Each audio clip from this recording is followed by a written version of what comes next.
Good morning, Samis! Today is our day 5 here in Taiwan. So for today's video, magde-day trip tayo outside Taiwan. And yes, ako lang muna mag-isa guys. Kasi yung husband ko hindi na makabangon. So for today, yes, pupunta natin ang Keelong. Keelong is like an hour away from here. And kaya siyang i-day trip. Kaya tara, samahan nyo kami for a full day. Ay, ako lang pala. So, today, samahan niyo ako for a full day experience natin sa Keelong. And, time check, magna 9 na. 8:58 a.m. So, lapit ngang mag 9 a.m. Medyo mainit pala ngayon. And, nasa Ximen din tayo, going to Ximen train station. May parang mga tour na nag-offer dito. Yan. Kung wala pa kayong tour or kung gusto niyo ng private, meron dito. Yan, nakapila sila. And I guess legit naman guys kasi may taripa sila. Okay. Let's go to the train station. Sana guys hindi ako mawala for today's gala. Gagalingan ko. Presence of mind. And let's go.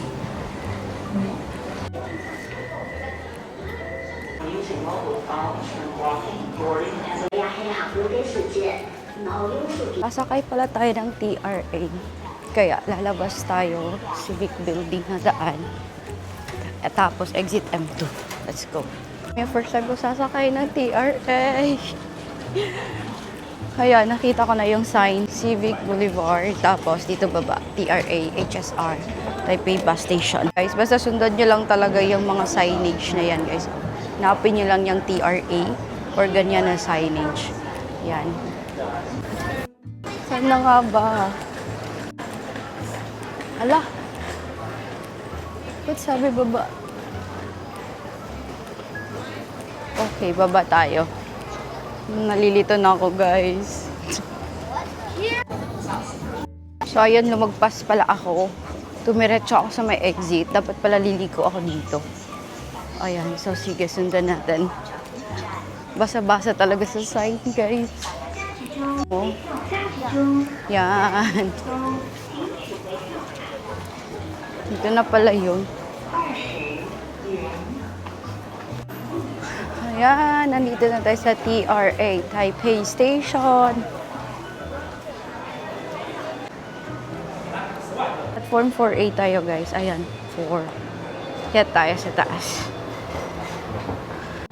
So, may monitor naman kung anong platform sasakay, kung ano yung destination nyo. Halimbawa, Chiayi. Ako ngayon sa may Keelong, platform 4. Tapos nakalagay na sa ang platform din. 4A, ganon. Bawa niyan, may dumaan na train, but that's one.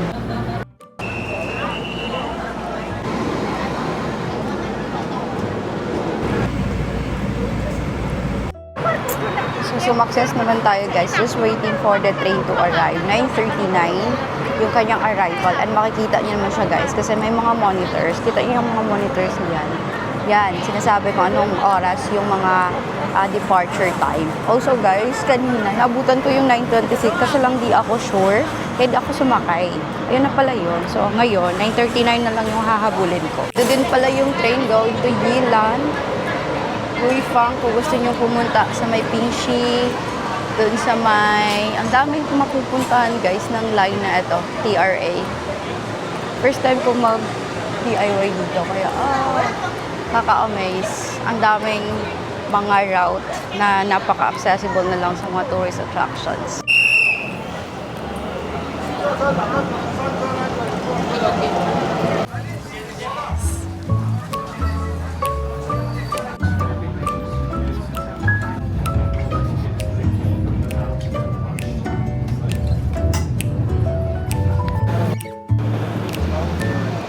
Made it here sa Keelong Station, guys. Oh my God. I'm so proud of myself. Nakaabot ako dito. So, time check, 10:27. Hindi naman umabot ng 1 hour yung biyahe, guys. And yes, pag na-figure out mo na yung TRA na sasakyan mo, sobrang dali na lang, guys. Kasi dire-diretso na. So, let's go out. Ayan. Ayan yung train na sinakyan namin. Nag-change pala yung route niya. Kaya ito, iba na naman yung biyahe niya. Yan. So, let's go out sa station, guys. Start na ng tour natin. Let's go! Kilong. 62 yung fare. Wow! Dito pa lang kitang-kita na. Kitang-kita na yung guys, dagat. Lapit lang pala ng dagat sa Kilong Station. Yan. Sobrang init. Ang init!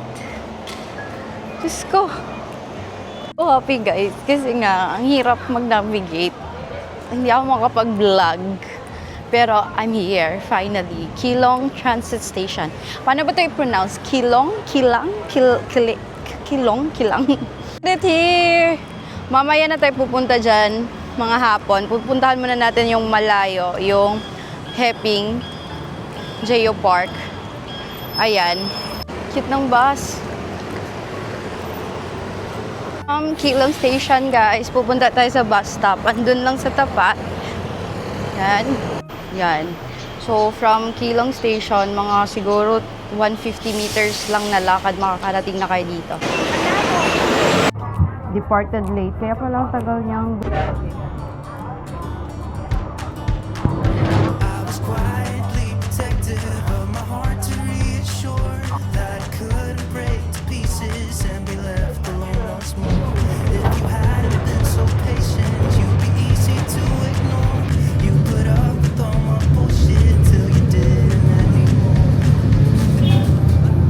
to Heping.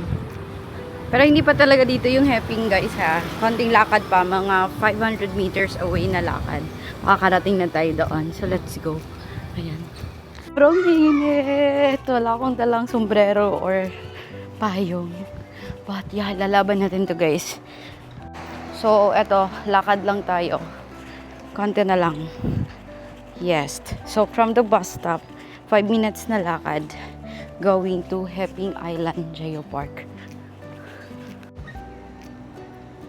Mas konti pala yung tao dito compared to Yelyu Geopark. So, sa Yelyu Geopark, guys, nakapunta na ako doon twice. So, for this travel, dito naman tayo sa iba, which is etong Heping Island Park. Dito kuha tayo ng ticket. Ito yung makikita nyo dito. Ayan. Ito yung ticket, guys. 120 ang isang adult. So, time check, 11:24 a.m. Yes, napakainit. And nakabayad ako ng admission for around 120 NTD. Tumatanggap sila ng card, guys. So, GoTime card na yung ginamit ko. Pwede atang maligo dito. Kasi maraming naliligo locals. Ang ganda. Before we explore, puntahan muna natin itong building. This is one of the photo ops here.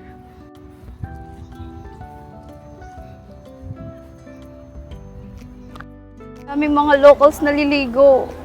Yan.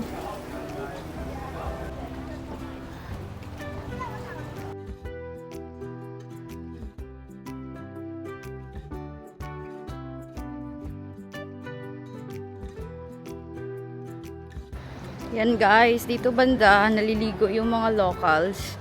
Sobrang daming naliligo. Sunday kasi ngayon, family day. Pero yes, this is the view here. Ito naman yung parang information center nila. Merong toilet kung saan pwede ka mag-wash up, magbihes. Meron ding mga souvenir shops dyan sa loob, guys. Feel ko dito ako iitim sa Kilong. Buong stay namin, okay naman yung panahon. Hindi ganito kainit. Pero since coastal area siya, sobrang init talaga. Guys, bibili na ako ng payong. Lang mas mura, 180. Yung payong ko is around $180. Hindi talaga kayang walang payong dito, guys. Grabe, napakainit. Buti na lang may payong na binibenta dun. So, may mga photo spots na pwede nyo puntahan. Ayun, napuntahan natin. Tsaka etong dinadaanan ko. Ayan. Pero yung pinaka-iconic talaga, yun yung parang may trail. Yan yung pupuntahan natin. Nakaka-happy na pwede pala siyang i-DIY, guys. Kaya, kung kayo gusto nyo ng makatipid, sa hawak nyo yung oras nyo, yes, pwedeng i-DIY ang Keelong and Heping Island Park. Pero just in case naman na gusto nyo comfy and convenient, you can book naman this one on Klook. Available lang din ito sa Klook, guys. Yan. For this travel series talaga, tinatry namin i-DIY ang mga lugar na kaya naman. And this Keelong is just an hour away lang from Taipei, kaya pwede nyo talaga itong i-DIY.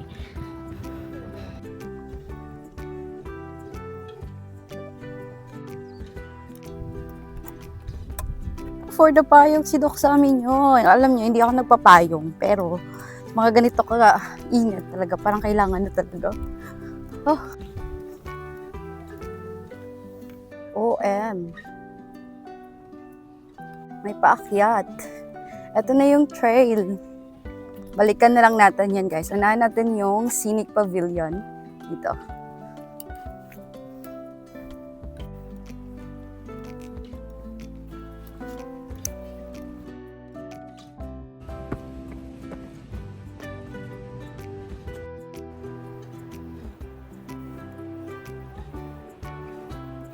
Ayan, guys. This is the view here.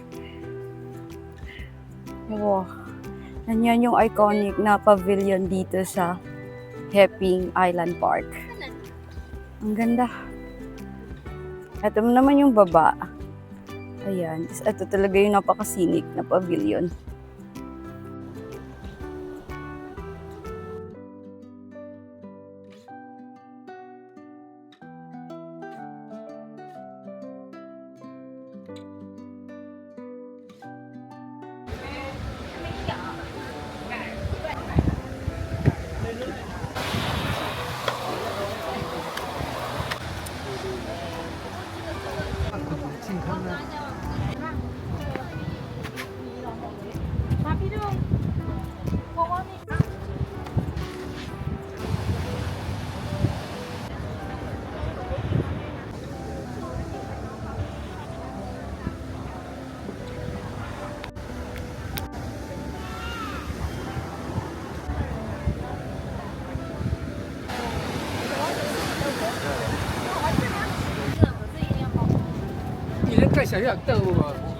Hindi na ako aakyat dun, guys. 150 meters, meron pang pavilion, pero hindi ko na kayang umakyat. Hanggang dito lang tayo. Sobrang init na talaga. Sobrang ganda dun ng view, guys. Grabe. Ayan. Dumarami na din yung tao. Magwa 1 PM na.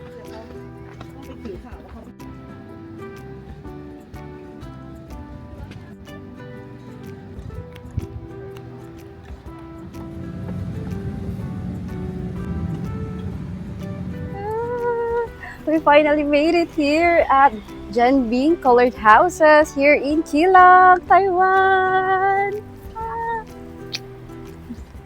So from Heping Jeju Park, nag-taxi na lang ako going here to save some time and energy. Super init, guys. Nabayaran ko lang naman ay 90 NTD and we finally made it here. Sobrang ganda, sobrang vibrant, and i-explore natin siya, guys. Let's go!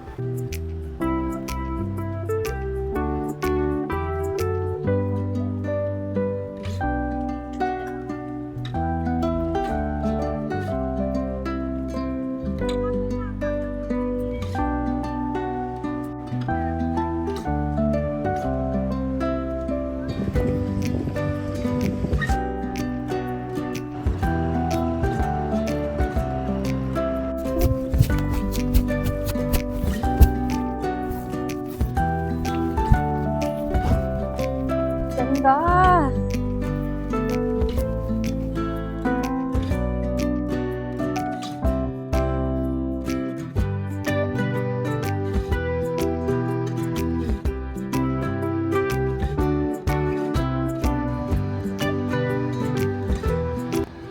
So, tapos na akong kumain, guys. And ito, pupuntahan natin tong fish port, guys. Yan, tingnan nyo. Yan. Malapit lang din to sa Colored House. Tapat lang, actually. So, check lang natin yung mga tinda nila doon. Ayan.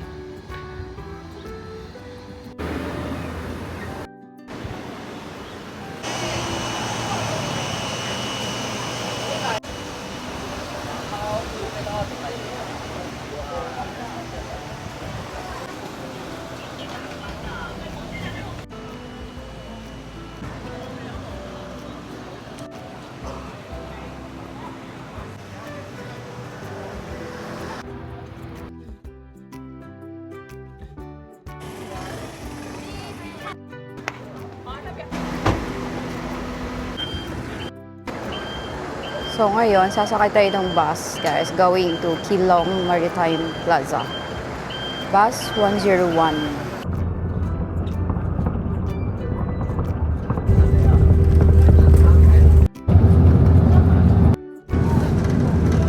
We finally arrived here sa ang station to, nakalimutan ko. Pero may pupuntahan tayo dito, guys, Maritime Plaza. Ayun, kita ko na yung Keelung na sign. At the same time, yung cafe. Dito tayo daan, guys. Wow! Ang ganda pala ng Keelung. Lagi ko kasi nakikita yung beach lang. Pero, ang laki pala niyang city.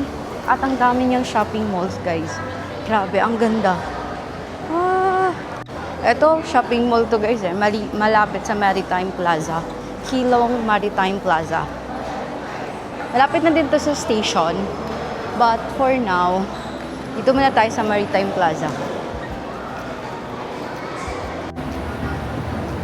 So, ayan guys, sa East Coast by Breeze pala yun. So, nakabili ako ng net kasi, ayun na, may naka-sale. Tingnan nyo. Ayan. So, ngayon, pupunta tayo sa tawag dito, isang cafe, guys. Let's go!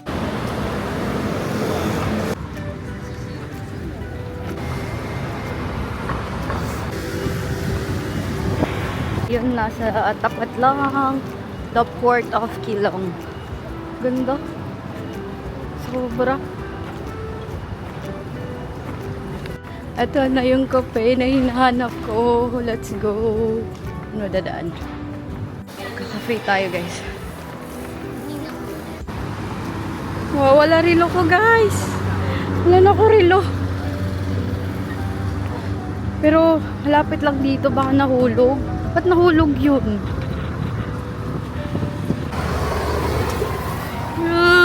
Nadagpuan ko siya, guys.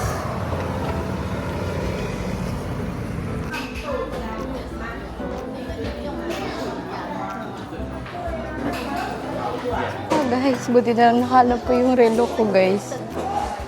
So, andito tayo ngayon sa Home Cafe. Malapit lang siya sa Maritime Plaza ng Keelung. And from here, kitang-kita na yung Keelung sign. Kaso lang, hindi tayo front seat. Kasi may tao na sa harapan. So, dito na lang tayo, guys.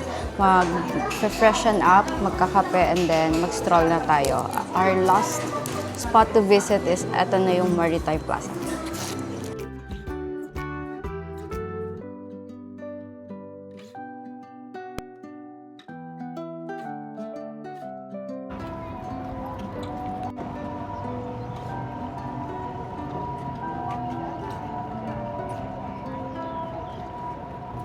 So, ngayon guys, let's go to our next spot, which is ang Maritime Plaza. Lapit lang siya sa Keelung Station, and that will be our last spot to visit today.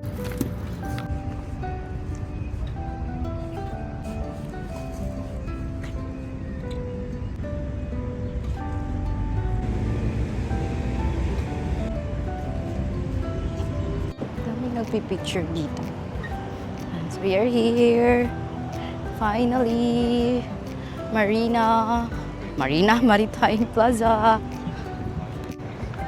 Siguro dito nagda-dock yung mga cruise ship kasi may malaking, ayan guys, oh. Baka soon makapag-cruise ship tayo, guys. Tas dito sa Keelung. 'Di ba, bongga?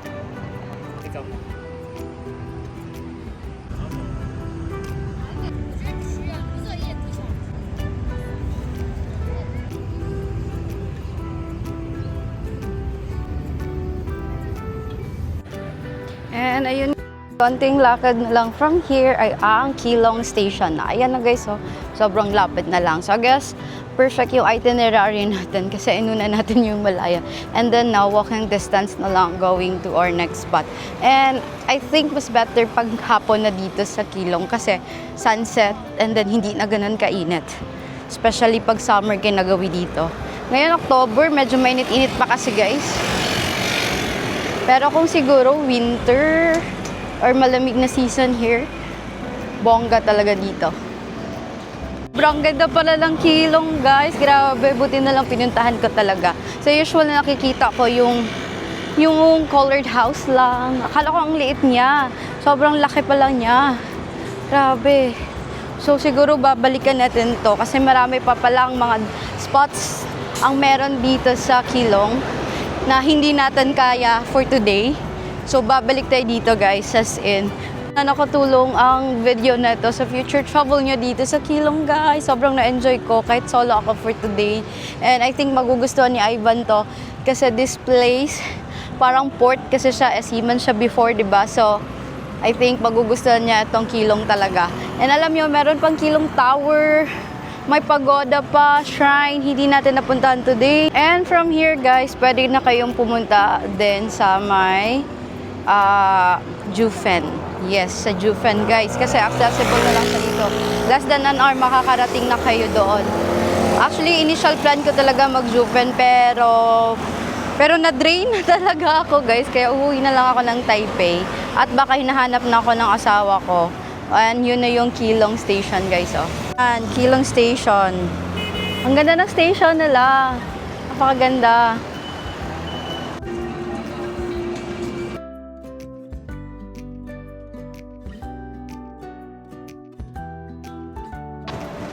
Dito sa atin guys. To Beihu tayo sasakay. Ayan. TRA ulit. To Beihu. 354 pala to aalis.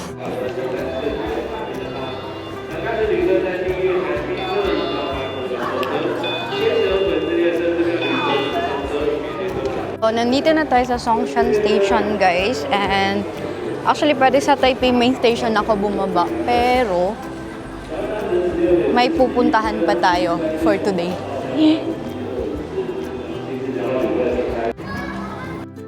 So, itong Songshan Station, guys, accessible na din to sa may Ximen kasi one line lang sila. So, from here, mga 7 stops yung papunta sa Ximen Station, guys. So, eto, pupuntahan muna natin yung isang spots dito kasi according to my research, may spot dito kung saan magandang mamili ng mga damit.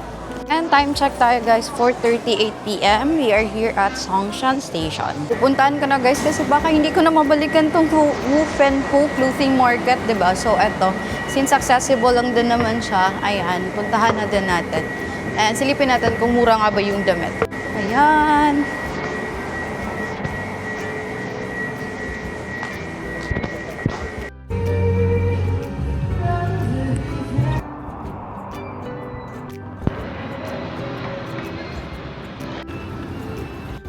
Yan, hanapin nyo lang yung Cosmed, guys. Tapos tawid dun. Tara, let's go.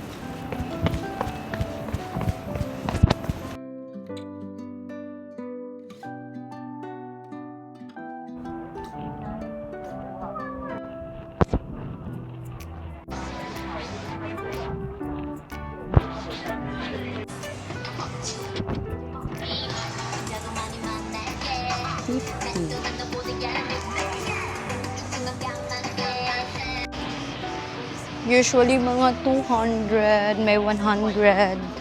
Pwede kasi sa shop guys. And nasa labas yung mga naka-sale nila.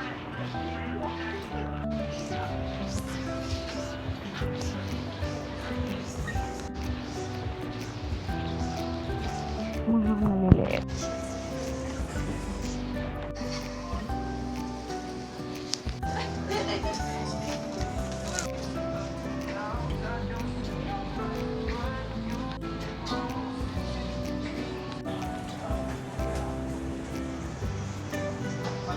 Cute pa ng mga design, guys. Mas mura pa compared to net. Tapos yung quality ng mga damit, laban kung laban. Sabi daw nila dito daw, kumukuha ng mga damit yung mga local shops. Kaya guys, kung gusto nyo, dito na kayo mag-shopping, mas mura compared to net.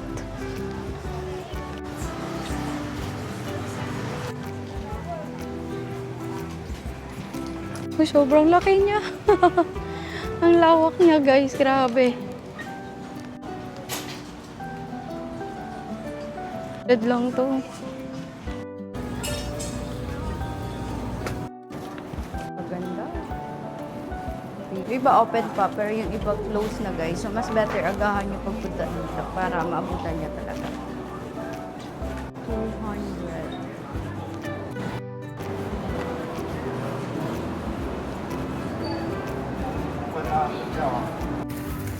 So time check, 5:30 p.m. na. And pabalik na ako ng train station.